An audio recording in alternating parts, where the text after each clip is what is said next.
Human-like robots creates creepy self-portrait. Well, you can see how beautiful it is. I mean, the coloring is beautiful, very sensitive to me. It looks very sensitive and tender. I wonder how she got the idea to make it a bluish tint. I guess it has to do with her dress.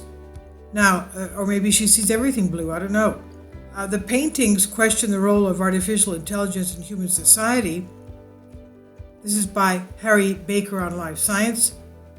The robot artist Hydra stands in front of one of her self-portraits during the opening of her new exhibition at the Design Museum in London, and this was May 18. Now, the world's first robotic self-portraits painted by an android called Hydra, AIDA, have been revealed at a new art exhibit in London, despite the artist not having a self to portray. The surprisingly accurate image questions the role of artificial intelligence, AI, in human society and challenged the idea that the art is exclusively a human trait, according to her creators. Aida is a life-size android artist powered by AI, artificial intelligence, computer algorithms that mimic the intelligence of humans, that can paint, sculpt, gesture, blink, and talk. Aida is designed to look and act like a human woman with a female voice. Her head and torso looks like a mannequin's, and she wears a variety of different dresses and wigs, although a pair of exposed mechanical arms do give her away as robotic. A team of programmers, robotistics, and art experts and psychologists from University of Oxford and the University of Leeds in England spent 2 years from 2017 to 2019 developing the android, according to The Guardian. She's named after Ada Lovelace, a pioneering English mathematician who is considered one of the first computer programmers. In the past, Ida's work consisted of abstract paintings based on complex mathematical models, and her first exhibition raised over $1 million in art sales, according to ArtNet. She has even given her very own TED Talk, but now Ida has created what are believed to be the first self-portraits made by a machine. 3 of these robot selfies went on display at the Design Museum May 18 in the exhibition called Ida Portrait of the Robot, which is free to the public and will remain until August 29.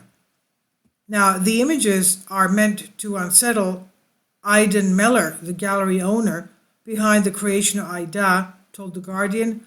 They are meant to raise questions about where we are going, what is our human role if so much can be replicated through technology.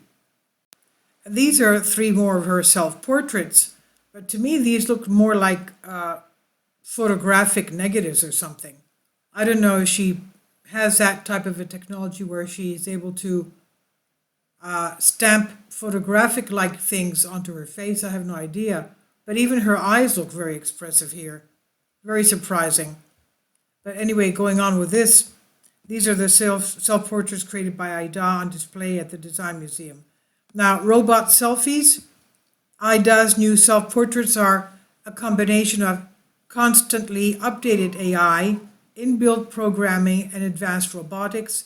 The eyes are actually cameras that allow the robot to look at what she's painting or sculpting, in this case herself, and replicate it. The robotic arms are controlled by AI, which was able to create realistic portraits while also including techniques and color schemes used in examples of art created by real human artists that are uploaded into the AI. Ida did not decide to create the self-portraits, rather her creators gave those instructions. Indeed, Ida is not self-aware, feeling, or conscious, but the accomplishments is still an example of just how far AI and robotics have come and where they could go in the future, according to Miller. The timing of the exhibit during the pandemic also extremely relevant. Priya Kanchandani, head of Cultural and Design Museum, told The Guardian, over the last year we've all had such an intimate relationship with technology, and so it's really good time to reflect on that and critically ask questions of it. Artist or artwork? Although Ida is often labeled as the android artist, whose paintings and sculptures are considered art, her very existence and persona are also considered artwork. But where does human influence in the form of programming end, and Ida's AI begin? This question has led to controversial and thought-provoking discussions, Ida's creator said. Quote, some people think she is the worst thing ever and feel threatened, and some people are really excited, end quote. This is what Mellor told The Guardian, saying her very existence is wrong somehow, and we are aware of that, end quote. Ida also questions a long-standing belief that art is a fundamentally human concept, even though the AI was created and programmed by humans. Ida told BBC in an exclusive interview, quote, I enjoy being something who makes people think. I think that art needs more than just the drawing of something. It means communicating something in a way that is relatable, end quote. Ida creators hope that her existence will make us think more about the role of technology, in particularly AI, in our everyday lives.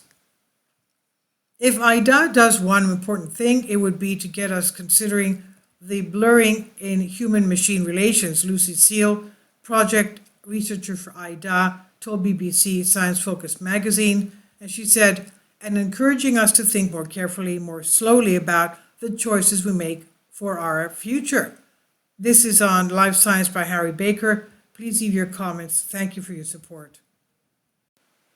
Now, I really like her art. Now, they did not make any mention as to how long it took her to make her self-portraits. As we can see, this one here is huge. I don't know how big the other ones are, the three that we have, but this one is huge. It would take, I don't know, an artist, it would take days to do this. I don't know how long it took her, and I don't know what kind of material she used. If she used oil paints, it would take days to dry.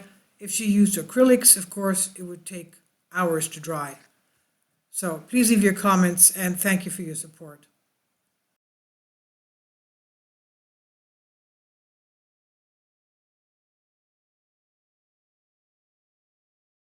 Kindly support my Patreon account. The daily posts are 5 videos daily, and they are totally different from what I have on my YouTube channel. Thank you so much for your support and that you find all my content so interesting. You'll find the Patreon account details in the description box below.